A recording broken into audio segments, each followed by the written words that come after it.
Contemplation before chanting. The Sangha is invited to come back to our breathing so that the collective energy of mindfulness will bring us together as an organism, going as a river with no more separation. Let the whole Sangha breathe as one body, chant as one body, listen as one body, transcending the boundaries of a delusive self, liberating us from the superiority complex, the inferiority complex, and the equality complex.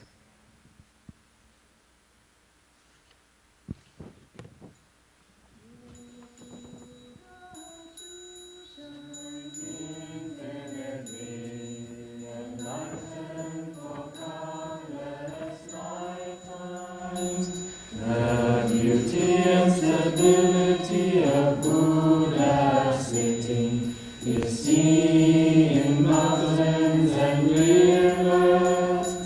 How splendid is the torture peak, how beautiful the light that shines forth from Buddha's brow, illumining the six dark paths.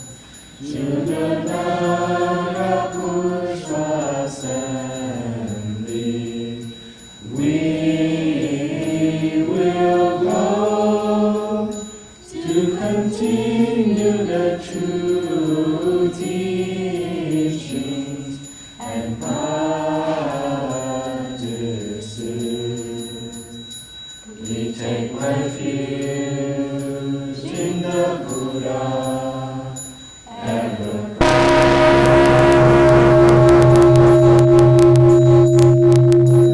Dhamma is infinitely lovely, the precious words of Buddha, like fragrant flowers floating down from the heavens.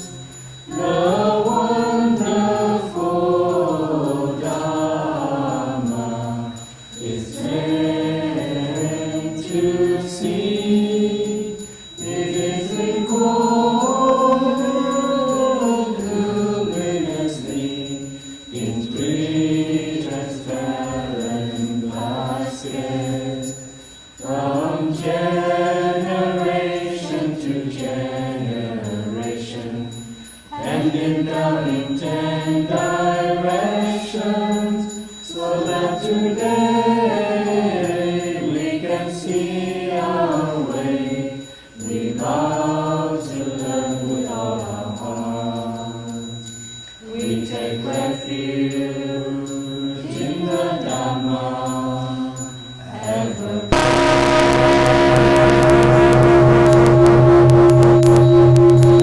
Sangha truly is infinitely precious, a field of merit and good seed. The heroes and begging both are symbols of freedom. The mindfulness trainings, concentration and insight support each other in mindfulness day and night. The Sangha dwells and is the foundation for us to realize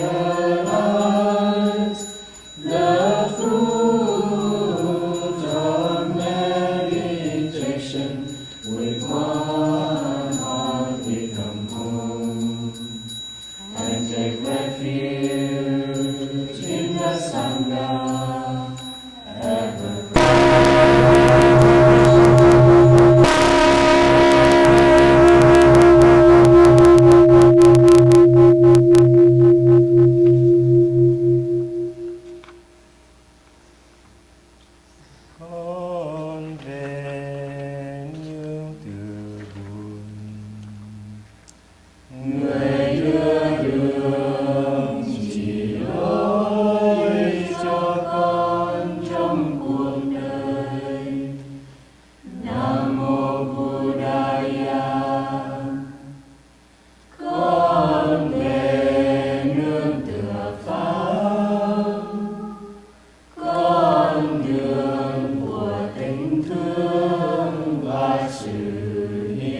Phán thề của những ai nguyện sống cuộc đời tinh tấn. Nam mô Sanghaya.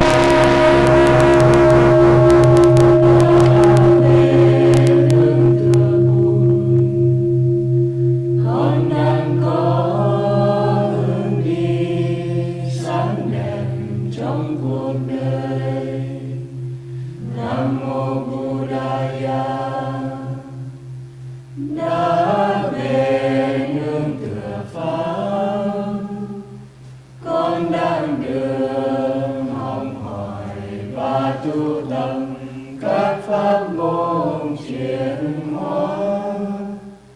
Nam mô Dhammaya.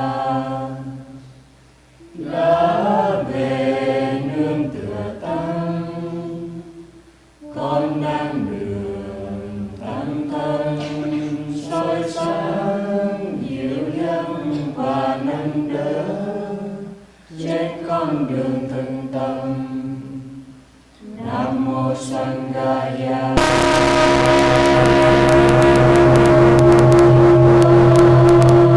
Xin nguyện cho mọi người thể nhận được giác tỉnh, sớm mở lòng Bồ Đề. Nam mô Buddhaya.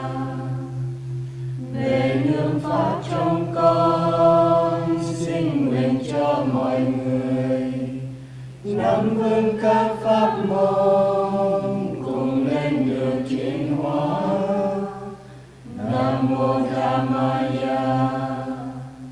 Về nương tâm trong con, xin nguyện cho mọi người xây dựng nên bốn chung nhiếp hóa được muôn loài. Nam mô Sanghaya.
Dear Thai, do community with the next sound of the small bell, please stand up. Greet our teacher.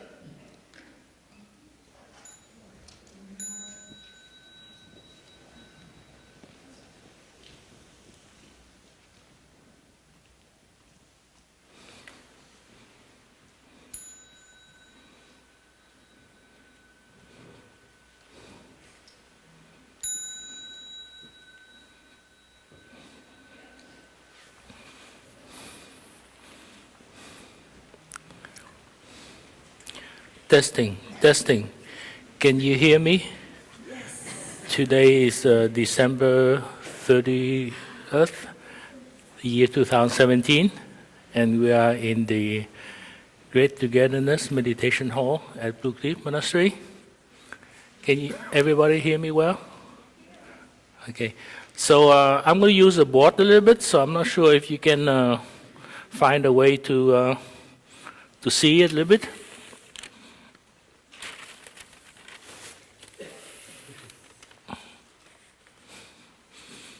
But it turns certain ways, so maybe a certain area, angle, you might be able to see it.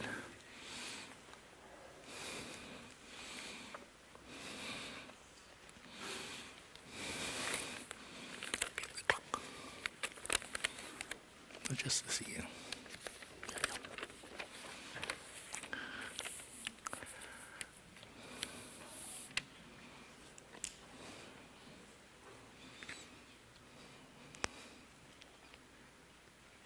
I see there's a wonderful crowd of people. Huh? We have some children too. Huh? Maybe we can announce for the children to go out to have the children program. It might be a little bit boring for them here. So you can stand up and just bow to the Sangha. And just follow Sister Wang Ying and Brother Phap.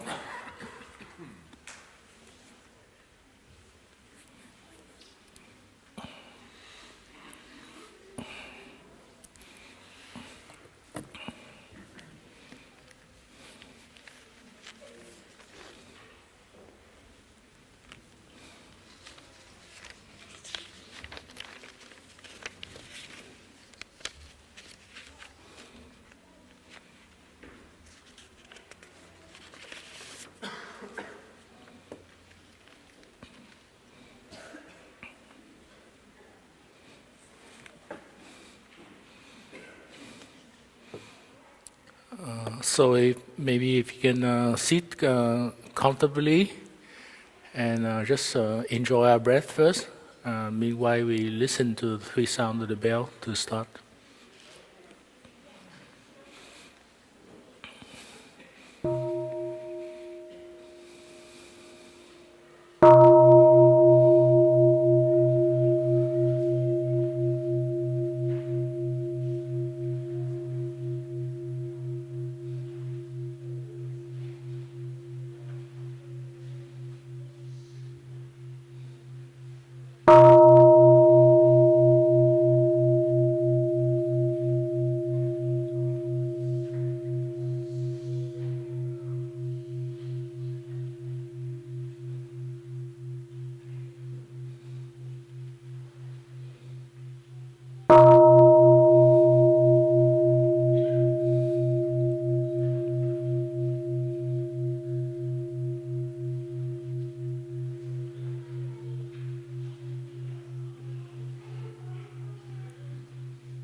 So dear Thầy, dear Sangha, dear friends, today is Saturday, December 30th, year 2017, and we are Great Togetherness Meditation Hall at Blue Cliff Monastery. And today is like the second Dhamma talk from the retreat to get joyfully together, family holiday retreat at Blue Cliff Monastery.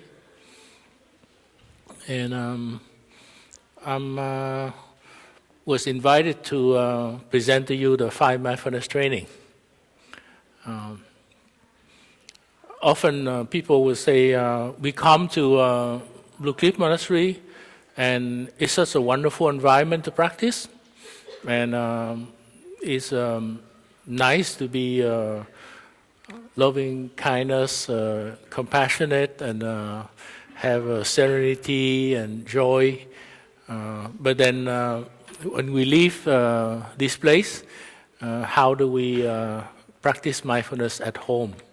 how do we practice mindfulness at work. So the 5 mindfulness training are a very concrete way to practice mindfulness from minute to minute. We can bring, it's portable, you can bring with us anywhere we go. And I think the difficult thing is really sometimes you don't have enough support for the practice around you. I remember I was working in banking at that time, and a lot of people were really concentrate on working, getting the job done, and be noticed by the manager and get promoted kind of thing. So really, it was not very loving environment, and it's not easy to practice mindfulness. So I have to resort to practicing what we call a formless practice. We practice, but we don't try to show the people how to practice, but at least somehow we are practicing. Of course, if you have a more favorable environment, then you can really share. In my Dharma sharing group yesterday, we have a few teachers who has a little bit more saying into what they share in the classroom.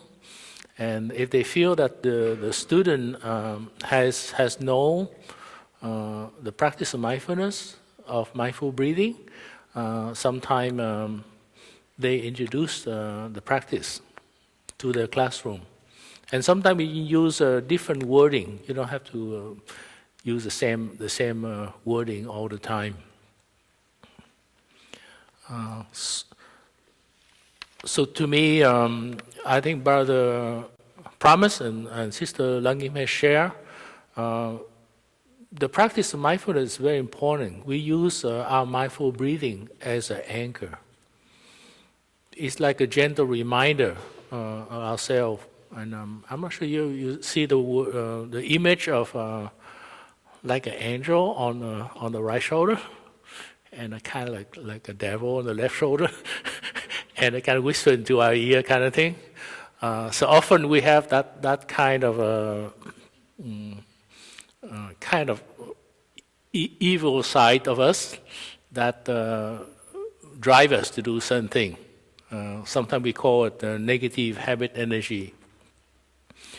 So I think often the angel on our side is sleeping. It's not working properly. So I think to me the practice mindfulness help to really bring the angel along with us, just to remind us. And that is the mindful breathing. It brings the awareness, what I am doing, what are the consequences of my action.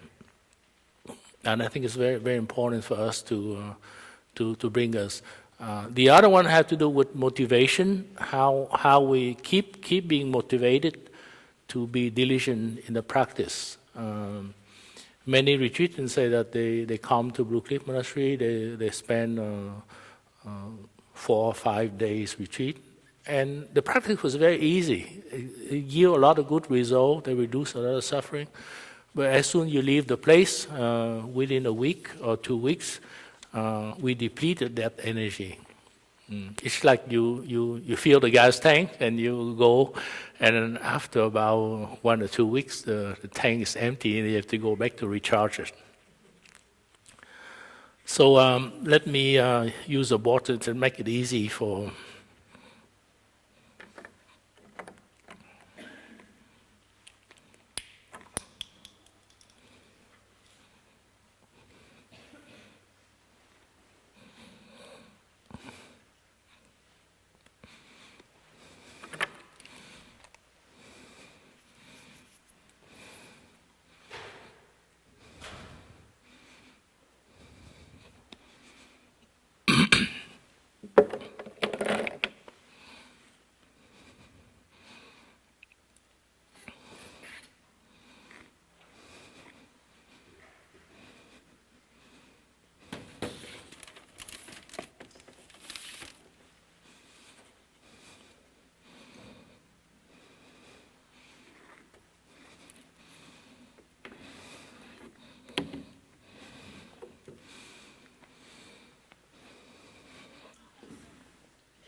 So maybe let me read the first mindfulness training for you.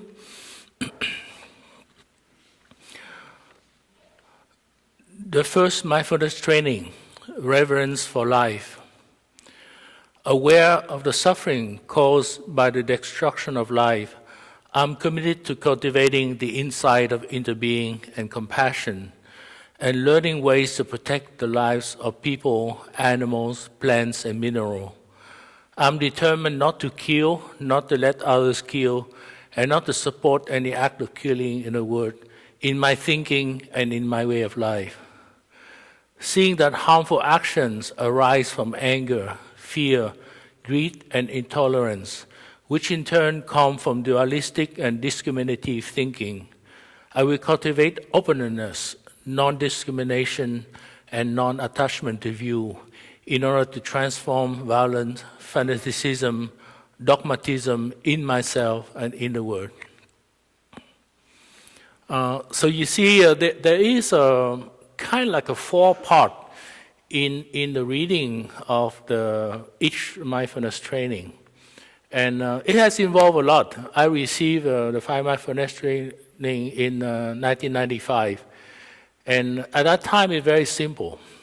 And even a little bit before I saw the text, and we call the 5 precepts for the lay friend, which is what the 5 mindfulness training is. Number 1, do not kill. Number 2, do not steal. Number 3, do not commit adultery. Number 4, do not lie. And number 5, do not use alcohol and drugs. So I think to me, I think since I received the 5 mindfulness training, we have changed the wording about 4 times. So of course, I don't remember those words by heart. And I remember when I studied mathematics, some of the formula are rather difficult to remember. So the idea is you have to build the formula from a logical thinking. If you know how to set up the formula, then you can revise the formula. And the same thing for the practicing the 5 mindfulness training.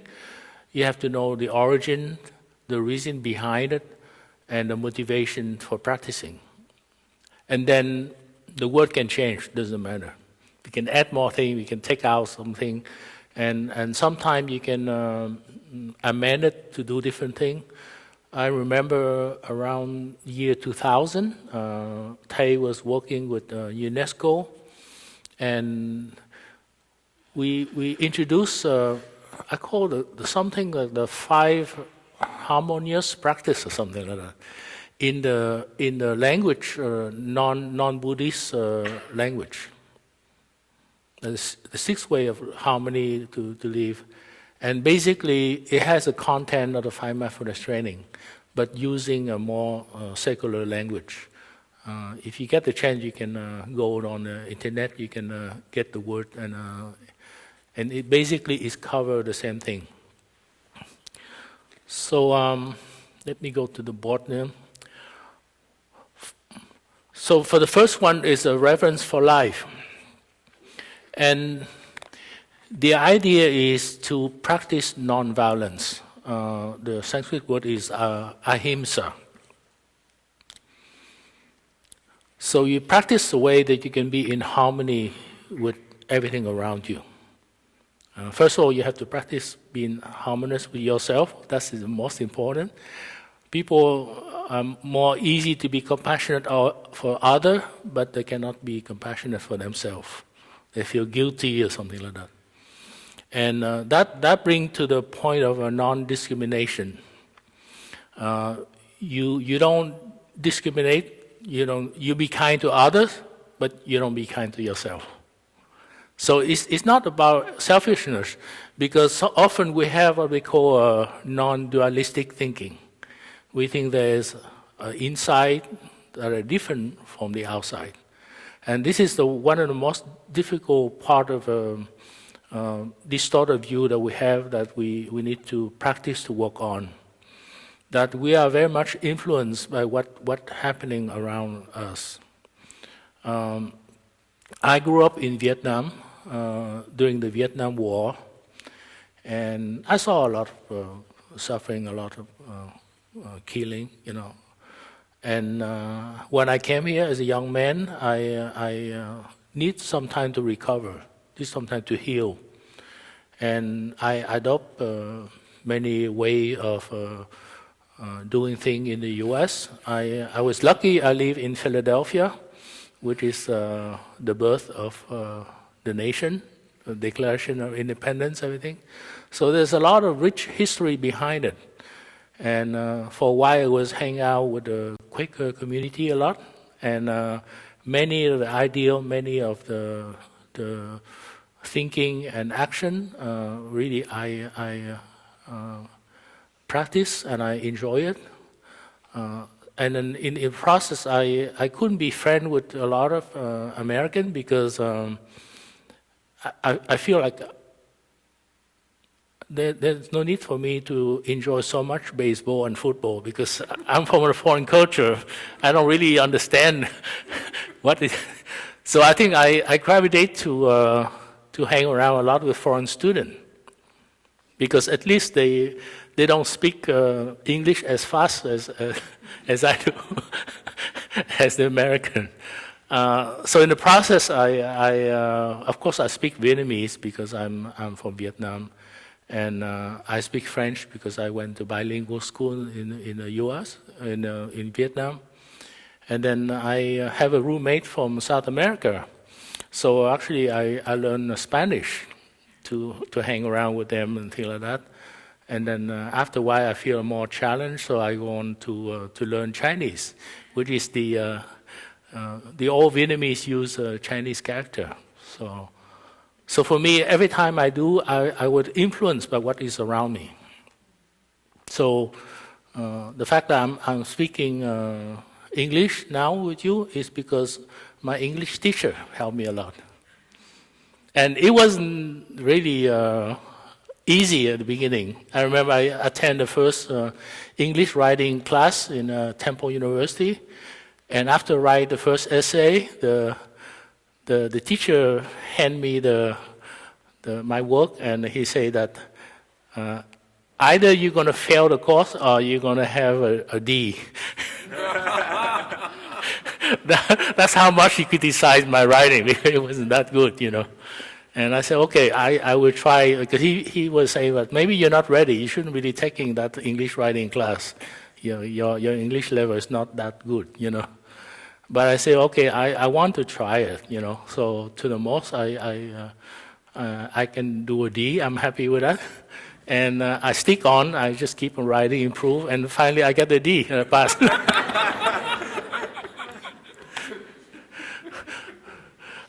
So let's go back to that love and compassion for ourselves and non-dualistic thinking.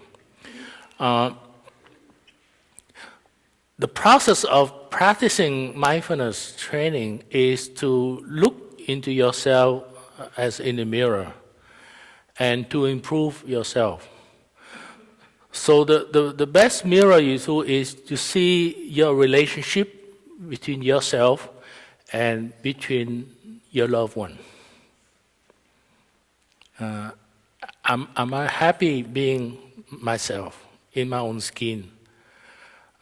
Do my loved one, my parents, my brother, my sister, my friend, do they love me? Can I communicate with them well? And you can see how your practice is going. And we could improve it. The same thing with my first English class. I was very bad, but when you first receive 5-month training, you can improve. You can improve every day. And with the support of friends, with family, I see many family here. I saw them come the whole family to practice. We have a husband and wife and 2 daughters. That I know. They've been going for the last 10 years.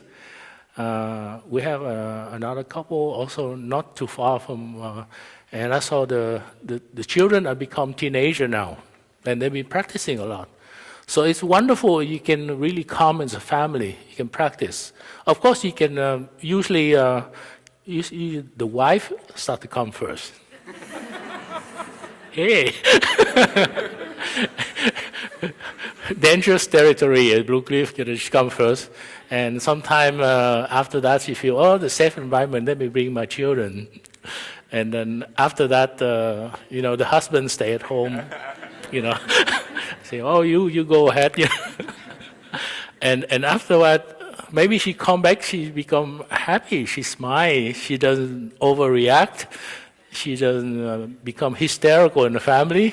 So the husband say, there may be something there, And then slowly the husband will come. Of course, I'm not putting about the men. Sometimes the men come first, and then invite their wife, and then after that, other partners, okay? So the thing is, you cannot discriminate in your thinking. For example, you say, okay, I love my pet. I love my dog. I love my cat. But then it's okay for me to eat steak. So I don't want to give up chicken because I love chicken. So in the sense that, what's the difference between a chicken and a cat? They're all animal. We all need to be loved, So I think to me, it's a process of slowly open our heart. And I remember when I came here in '75, one of my friends is a vegetarian, and he introduced me. But at that time, I have a concept that maybe I'm very skinny in those days. Nowadays, being vegetarian, I'm so big. And I thought maybe I didn't have enough calories, so I need to, continue eating meat. But I think it's not true. I think to me, if you do some research, you find out that even though the best, you can get some supplement. Vitamin B6, B12, whatever. You can get from flax seeds, you can get from seaweed and anything like that, and you eat a lot more nuts and with beans, and you can cover it. I don't think it's that big. The difficult thing is really why we don't participate in the killing animal. By eating, we become complacent in that thing. I was in Vietnam, I remember in 1995, we went to the countryside when I visit my home family. And they haven't seen us for 20 years with my mom and everything. So my relative like to celebrate by killing a few animals to treat us to a nice banquet. And you can hear the cry of the animal. When you are close to the farm or something, you see, because here when you live in a society, you don't see that. They've been wrapped up very clean, and then they put some extra spice so you don't see that. But actually, there is a living being who want to survive, who want to live. And that because we want a good taste, we do it. So I invite you to think about it, to reflect on that. When I receive a 5-month forest training, I'm not fully vegetarian yet. But I tell to myself, I will only eat the animal creature I'm willing to kill. So at that time, I didn't eat pork, I didn't eat beef, but for a while I was eating chicken, and then I said, well, it's too much messy to kill the chicken, so I stopped it. And then the fish, small fish, maybe I can do it, And then I stopped that, and then ended up being the shrimp because they are tiny. And then also the mollusk, the clam, because you go to the Jersey Shore, sometimes they have a lot of clam. You put on, And after a while, I look in my dish, they are just, I buy Chinese food, and there were about 6 pieces of shrimp in the shrimp fried rice kind of thing. So I said, well, I can make it disappear, no big deal, But nowadays, we help a lot because when you go to supermarket, there's so many options for vegetarianism and for vegan. The other vegan concept have to do with how you mistreated animal. The thing is, there's a lot of what we call organized, specialized farming, that intensive farming that we call, and it's mistreat animal. So it's not because we are against it, but I remember I stay in a monastery in Vermont, and we have a neighbor. She has 3 or 4 hens. And she collect eggs, and sometimes she would donate to our monastery. And we know that the hen was cage-free. They just run around the farm. So it's not that much like they have a bad treatment of the thing. So I think the thing is to be a little bit more reflective, to be a responsible consumer. So this is because I share this because normally it would be under mindful consumption, but also it reflects a lot on the reverence for life, how we respect the life, our life, the life of other humans, and the life of animals. For the second one is we call it the true happiness, or respect for others, people, property. Often we feel that there's a need inside of us, and we go out and reach out to get something. And often society instills the need on us. I remember I came to the country in '75. I was shocked at the level of advertising that was shown in television. I was trying to learn English, so watching television is one of the best ways to see how Americans speak every day. But then I was watching a movie, a show, and then suddenly it stopped, and it showed you need toothpaste. What does it have to do with the movie? Why do you put it there, And I was very mad. I talked to the American. They said, no, that's the way it used to be. That's the way it is. And I said, no, that's not right. You have to do something. And then later on it evolved into a cable TV or something like that. When you pay a little bit of money, you don't get. But then slowly it's seeped on. I was happy when Facebook was on. But then they start to have ads in Facebook now, So it's a way of creeping in, and it clutter our life, and it create more needs. I think I remember Santa Claus. We just have a celebration of. It was invented in the 1900s. They didn't have a concept of Christmas present and all the things, In the days, just remember when Jesus was born, and practiced loving kindness, and suddenly become industry of decorating, buying, all kind of thing, We do a little bit in the sense that we have people coming to practice with us, but we try to practice with moderation. So the idea is really to be in harmony with self and with others. And if it's not yours, not to take them, because we make other people suffer with loss. The nice thing about in our monastery here, sometimes you misplace things, and it lays somewhere on the table, and after a few days, we find it. So I think people respect property. I think if you leave it outside on the subway in New York City, you may not find it, And the other idea is that we have enough in order to be happy. Often we think that if I can get another thing, then I'll be happy. And then you get that thing, and then within a week, a few days. Okay, now the next thing, I need something else. So the idea is really, we don't think, but health is probably the best gift we can give to ourselves. Often we in the pursuit of happiness and the thing, we destroy our health, a lot of it.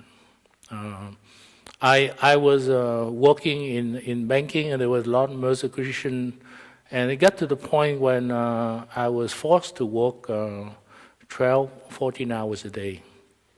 And it was so hard, because you can just barely work, eat, sleep, and go back to work. And after a while, I decided that's no longer. I don't want to live that life, So I think to me, it's very important to practice in such a way that you can generate happiness and joy in your life, and not be caught up in that kind of red race kind of thing. Some of the origin for not being happy enough, actually, it go with in Buddhism we call the three poison. Greed is one of the main things. And many people has witnessed the last election until now. And actually, in the US, you have to admit that there's a lot of the atmosphere of greed. It's never enough. You're rich, you want to be richer. You want to get out of it. And to me, unless we can learn how to understand ourselves and be happy with what we have, and we don't need to really want so much. Because if we don't control ourselves, our desire will be bottomless. We never be happy. We keep wanting more and more. And the other one, which also prevalent in nowadays, is a hatred, discrimination. Thinking that because the people are not like ourselves, therefore somewhere they're inferior, somewhere they don't deserve it. And we have a twisted logic of thinking in a way that we can justify, do some of the thing. So to me, that thing about stealing property from other people, even Social Security benefits, that's to me very important. And the root cause of it is ignorance. A narrow view of what is the self. The self is made up of the non-self element. Just like I mentioned, how I come to be in the U.S. now. If it's not for the U.S. to accept me as an immigrant, I would still be back in Vietnam in poverty and misery or something like that. So to me, I consider myself lucky to be able to be accepted as a refugee, as an immigrant, and now as a citizen. And for me, I want to have an open door to more immigrants, more refugees to come to the U.S. I think our country is very large.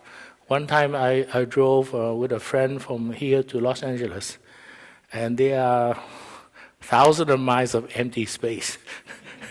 So I mean, people conglomerate in the big city, but on the countryside there's plenty of room, So. And the third part I want to say about the third mindfulness training, they call true love. To me, as I quote as a responsible relationship. And it could be sexual relations, could be emotional relation, and could be spiritual relation. And that is the barometer how to define your happiness. Among our basic needs, which bring to sexual, is we have 4 basic needs. The need to survive and to procreate, to continue. And that drives us a lot. I think I see that a lot of younger people here. And, the whole time is the attraction. You try to find your partner, You want to find somebody to form a family, maybe to have children.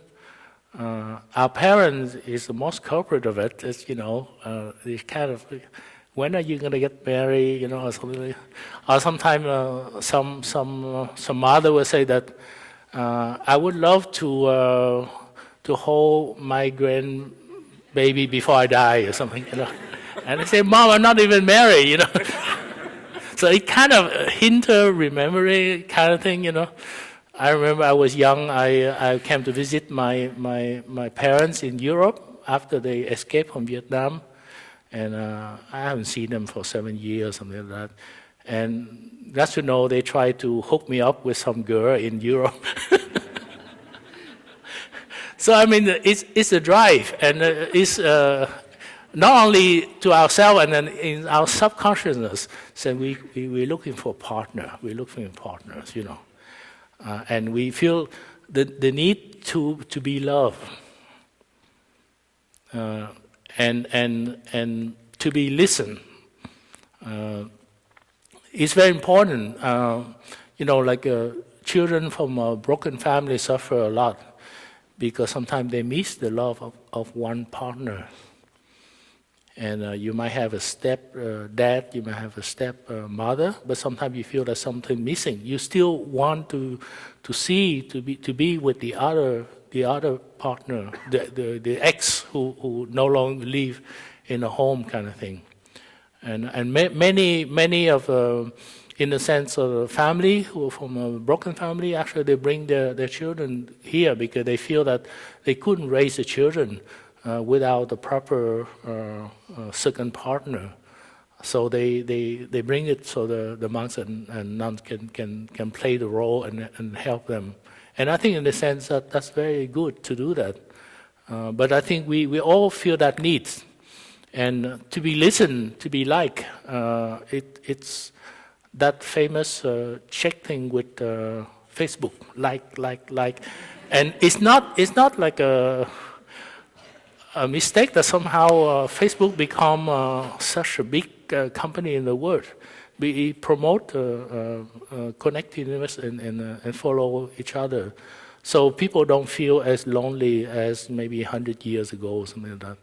But in the other sense, sometimes you can be carried away by the social media, and you don't have a one-to-one relationship, face-to-face, relationship. And the need to love too, and to cherish something, and somehow it's inherent in us. I remember there was some neighbor who lived nearby. I'm not sure they are here or not. There was a daughter, teenage. I think she must be 13, 14, something like that. She a little bit older for her age, and lately she get a new. I don't know, endeavored. She got the baby doll, and she dressed as a baby. She would carry her everywhere, and they have a milk bottle, and so she feel like a need to cherish, to. It was like a rehearsal, something like that. But somehow she loved to do that, and of course we love to have pets when we can, like a cat, something like that. So really, and also we look for somebody to love too. That's another thing. And sometimes we look in the right place, sometimes we look in the wrong place. But we still have the need to project our love to somebody. So I think to me that needs to be there unless you learn how to understand where the needs come from. And the need to learn and to grow. And that was the endeavor of humanity since the Dark Age, the Stone Age. We always want to learn something. We want to learn. We wonder where we come from. We wonder what happened. Are we alone in the universe? And that's drive the technology, the learner thing, bringing many to the moon and so on. So to me, those needs are very strong. They are like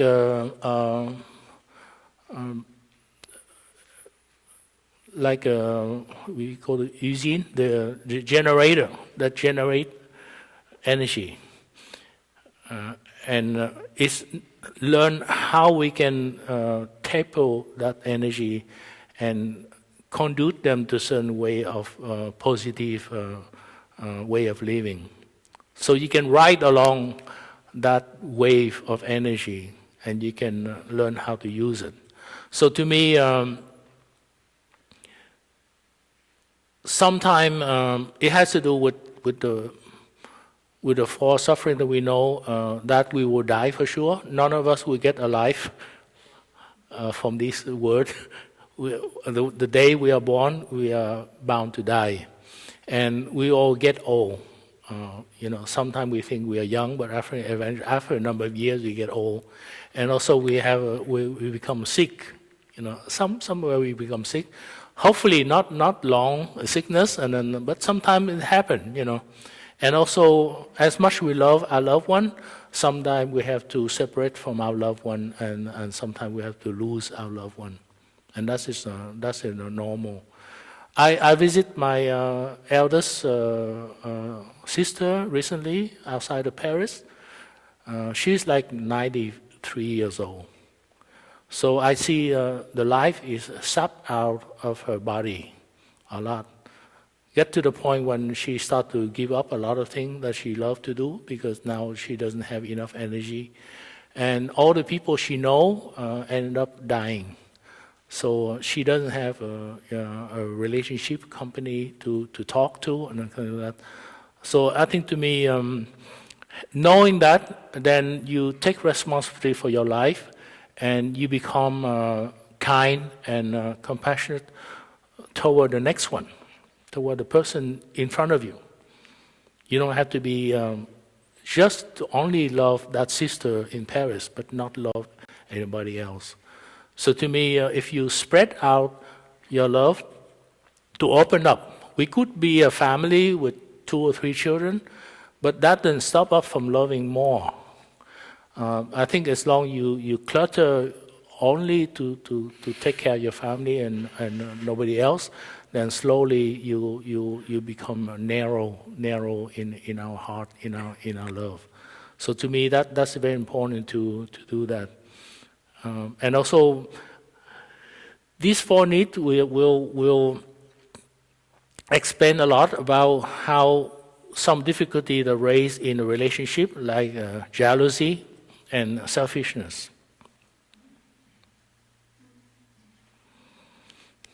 Jealousy because we want to protect the source of procreation. Like some people are jealous of their wife, jealous of their husband. I want only that person to help me with the procreation. And the same with the loved one too. I only love this one, but I don't love the other one. So I think to me, if you see that through the mirror and look at deeply, I think you learn how to open your heart a little bit. And often our heart is wounded when we are young. It could be under the war of Vietnam or something like that, and then it become narrow and it's not able to be open, to be loving. So sometimes through the practice of mindfulness, concentration insight, and with the support of a community, you can slowly heal yourself and be more open-hearted. The 4th mindfulness training, deep listening and loving speech. Maybe I leave it for, I think tonight there will be a presentation, Beginning Anew, and a big part of it had to do with deep listening and loving kindness. And the last is having to do with nourishment and healing, which I call it mindful consumption or mindful absorption. So the introduction here is we consume through all our 6 senses. We don't just consume with just the mouth. Of course, we have edible food, and that's how we consume it. But also we consume through our senses impression. And I was talking about the advertisement and the publicity and all the things around us, and the people around us. When people are excited about getting something, we feel like a need. We want to follow and do it. Somebody has a new car. Okay, we want to get the car. In California, and then somebody has a bigger house. We want to get a bigger house. Kind of thing. So it's very, very easy to get caught up in that kind of thing. And the third is volition. Is what may make the goal of our life. Recently, I read an article about Steve Jobs. He's the founder of Apple, and of course, he got some liver disease, I think, and after a while, his strength sap up, and then he passed away. But about a week before, a few days, when he lying on the table, and he's able to write a letter. And he say, well, I regret some of the things I do. I do a lot of things that I'm proud of, but actually, what I regret, I don't spend enough time with my loved one. And I don't know how to send my love to my loved one and allow myself to be loved, and also help other people. Because I was caught up in the thing, I want to be the best of what I do, I want my company to be successful, I want to invent new product, I want to beat the competition, or kind of thing. So I think to me, I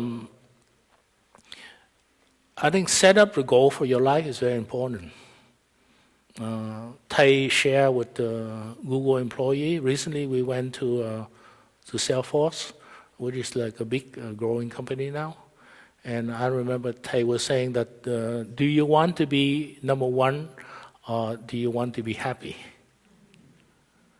So we have to figure it out. Often, sometimes we can be. I think to me, when I was studying in college or at school, for me, I'm happy being the top 10. I'm happy. I like to be a little bit above average. But I think one or two times I was first in class about something, but I think there's a lot of pressure, I think if you sit in the first two rows of the class, you're okay, because you want to be engaged, you want to in learning and thing. But often people get the idea that you have to be number one to be happy, and actually most people are number one are not happy. So to me, we have to manage our career, manage our life in such a way that we can generate joy and happiness along the way, and learning things, and also have a good deeds. I think to me, to be generous toward people, to be helpful with other people, to the society, that's helped a lot. And the last is consciousness, and we talk about how we can control the gate of our 5 senses, of our 6 senses. We don't know, but actually many environments can be very toxic to us, to our consciousness. I remember I live in Center City, Philadelphia, and I live near the Hopkinson Park. And Philadelphia is nice. They have a four park in the middle of the city, so you can always take refuge in the park. And I feel that it's so nice, But at that time, I become a monk, and I live in Plum for 2 years, and I live for 2 years in Vermont. And there was one lazy period. I went with another monk to visit my friends in Philadelphia. And I came to the same place when I was living before, and suddenly I realized there's so much noise of cars driving. And at that time I was blocking, I didn't think about it. But to me, if you come to Blue Cliff Monastery, you can feel at night, it's so quiet. It's a very nice environment. So to me, to protect your consciousness is very, very important. Of course, that have to do with also social media, how much you pick up your cell phone, you do things, and how much you get involved, and how much you can protect that interpretation and the emotion that come along with the video image and whatever people saying, sometimes some idea you're not agreeable with that, like seeing all the politics around, and somehow you feel that you feel frustrated, you want to do something, but not to get caught in too much of your emotions.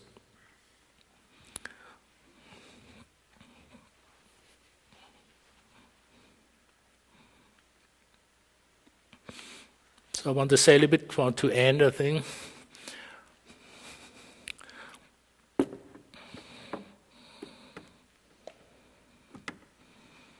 So I noticed when you read the 5 mindfulness training, there are a different stage of aware of the suffering cause. I know the consequences, and I refrain from doing something.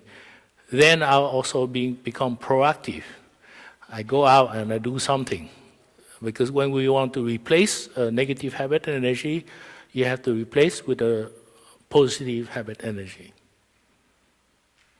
Like allow yourself to water the seed of joy and happiness every day, and allow other people to water the seeds of joy and happiness every day. Because otherwise you get drawn back to the past, so the habit energy. So the thing is, I noticed that the first part they say know and avoid suffering of something. Then I refrain from doing things like that. And the other one is to be proactive, to have appropriate attention. The appropriate attention, for example, like right now I see the things this morning, there was a bit of flurry of snow coming down, and it's so beautiful.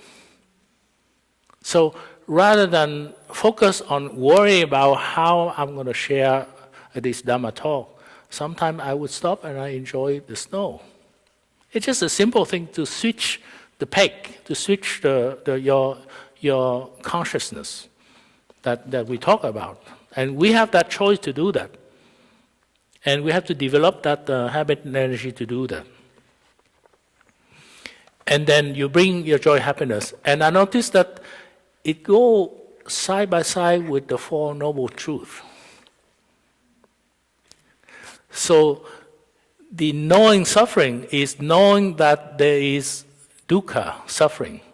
Or in Plum we call ill being, not well.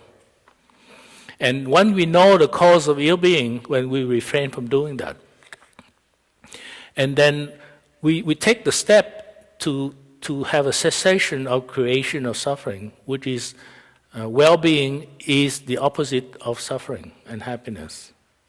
And then we take the path, we take a more proactive approach, which means the Eightfold Path. The Eightfold Path including right mindfulness, right concentration, and right insight. So to me, when you practice the 5 mindfulness training, actually you are practicing the Four Noble Truths as well. And the thing is, when you reflect yourself in the mirror, how well you're practicing the 5 mindfulness training,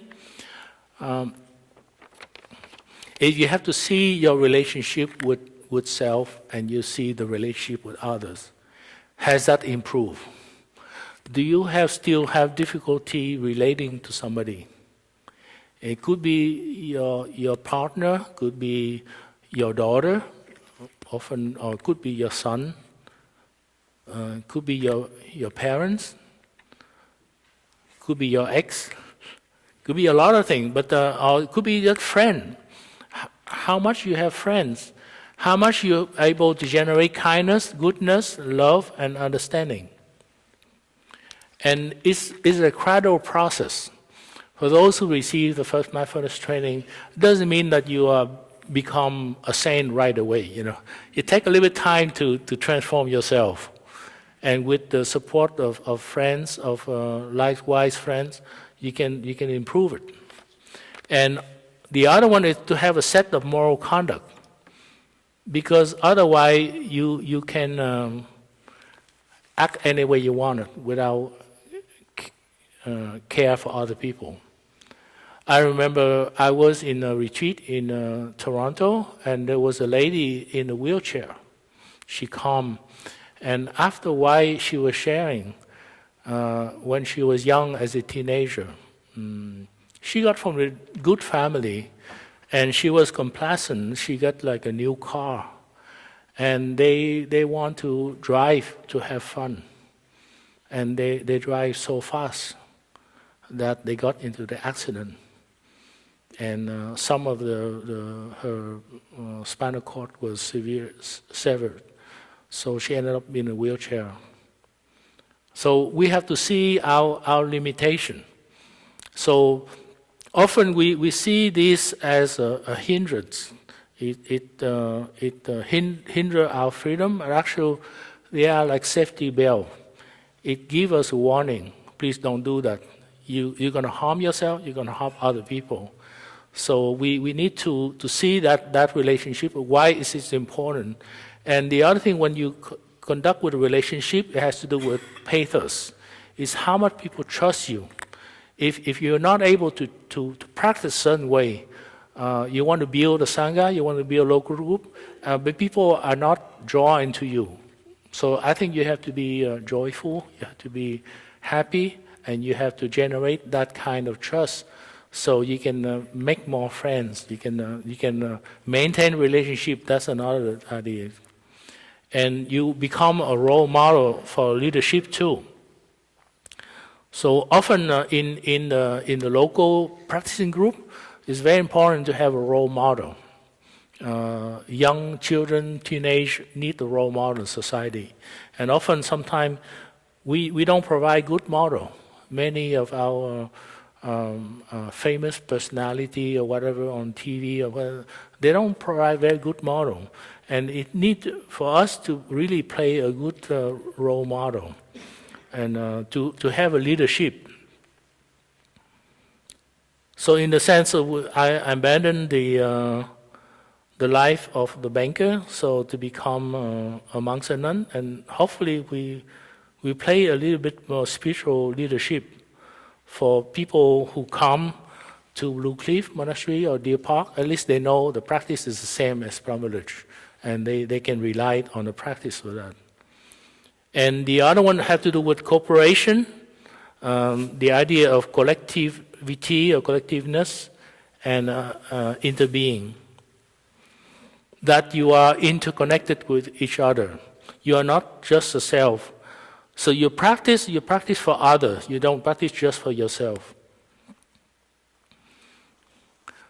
So to give support to the practice, you need to have a group of friends and practitioners. I remember I received the first certificate of high mindfulness training, and Thay would say that you need to go home and you need to find likewise friend, just to meet each other. If you have a local sangha, that's good. You can join them and have recitation maybe once a month, once every 2 weeks is possible, just to remind yourself, and also to share. We have a Dharma sharing, which we can get together and we share. Okay, I practice sitting meditation. I don't like it. How about you? Do you like it? That kind of thing, you know. And I think we can share about this kind of thing. And I say, okay, maybe you go for walking meditation in the snow, and it would be wonderful, you know. So at different stage, we have different needs. We have different inclinity toward a certain practice, and you learn as much as the method of practice as possible. So we share about mindful eating. We share about mindful walking. We share about mindful walking. And also, this evening, we learn the skill of being anew. We present to us at 7:30 at night. So you can learn how to mend the relationship with yourself as well as with your loved one. And you rely on the experienced person who practiced before you as a guidance. Have a spiritual friends. And also, I dawned on me on what that support system actually, in Buddhist term, we call the Sangha, which is a community of practitioners who practice the same way. And the method of practice is the Dharma, or the teaching. And then the experienced elders, a spiritual friend, actually is the Buddha. or enlightenment, the capacity for enlightenment. Buddha is epithet. It's just not just one person. Anybody who is enlightened can be a Buddha.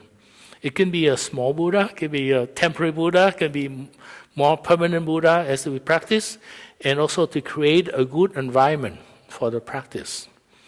I think to me, to maintain the practice is important. You need a good environment, but also to transform the practice it takes longer.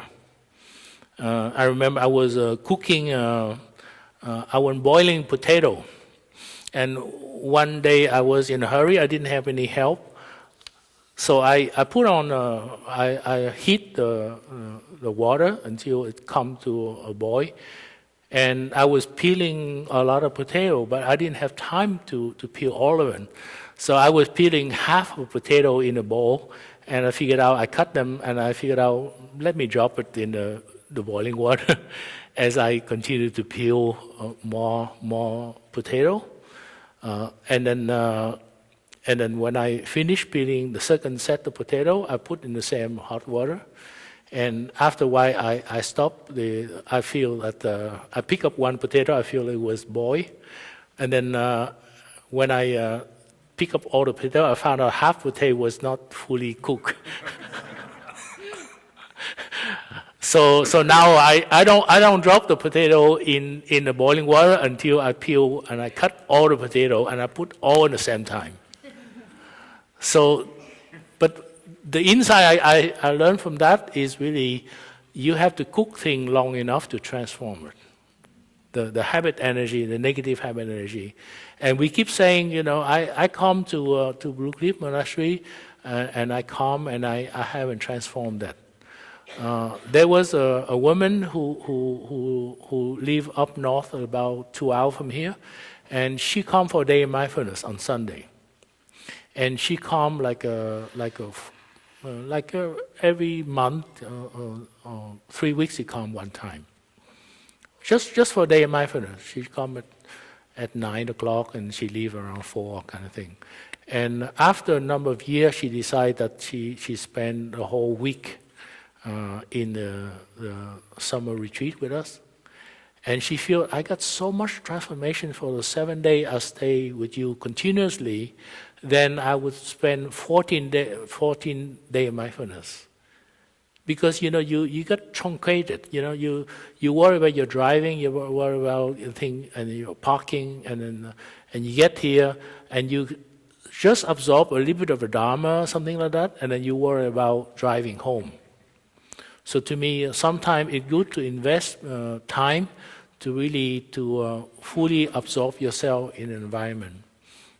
In Middlebury College also they have what we call the foreign language absorption, when you live the whole summer, and every day you're forced to speak the foreign language all the time.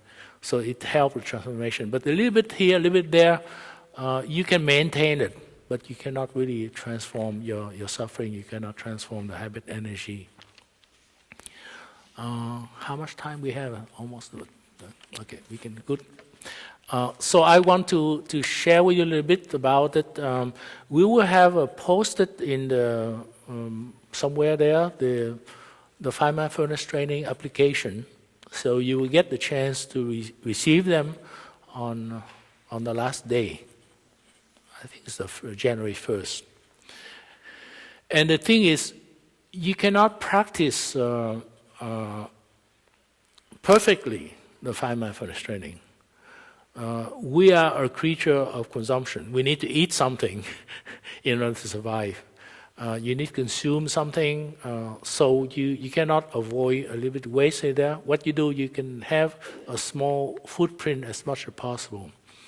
And the idea is to generate love and kindness and happiness for yourself while practicing the 5 mindfulness training.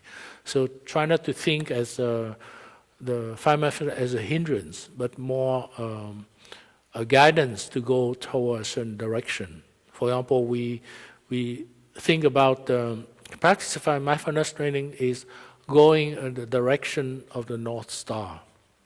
We know we will not reach the North Star, but we feel that that's a good way of living. That's a good way to generate love and happiness for ourselves as well, for our loved one, for our family. So in the process, you can make a decision about, you can receive the first mindfulness training, you can receive just the second mindfulness training, you can just receive the third mindfulness training, you can receive just the fourth mindfulness training, or you can receive the fifth mindfulness training and the first mindfulness training. Whatever number combination you choose, that's fine. The reason we say that because eventually all the 5 mindfulness training are all interconnected to each other.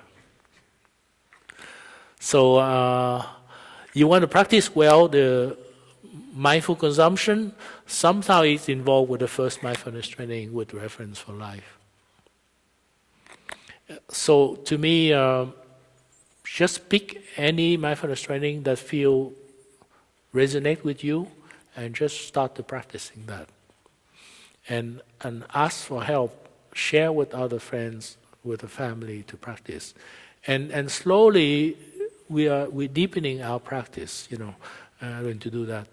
So there also the part about you can choose a name too, like a Dharma name, that reflect your intention, your volition, your wish to practice the mindfulness training.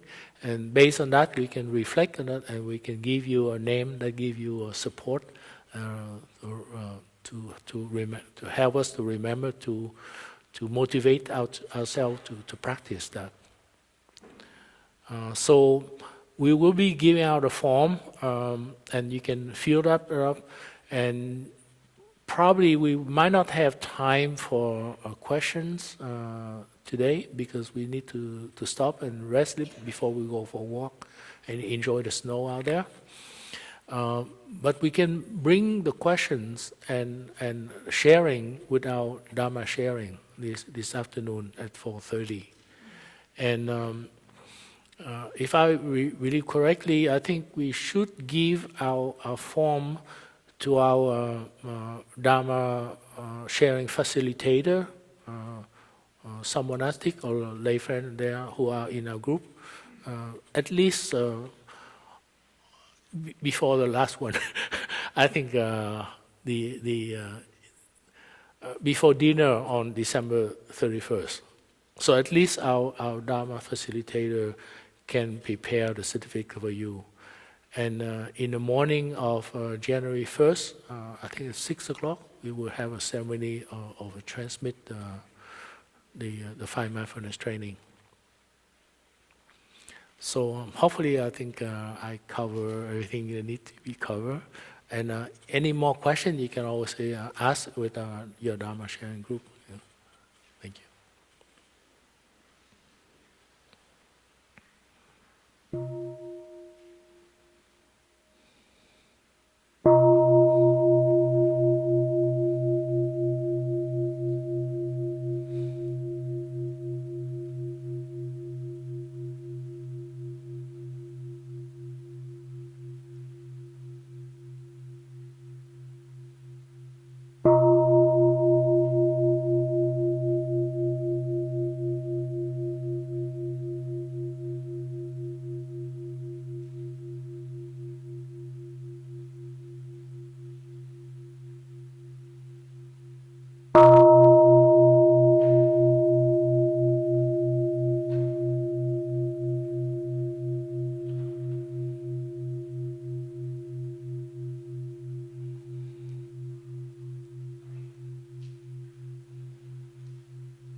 So you can unfold and massage your legs a little bit. And meanwhile, we might have some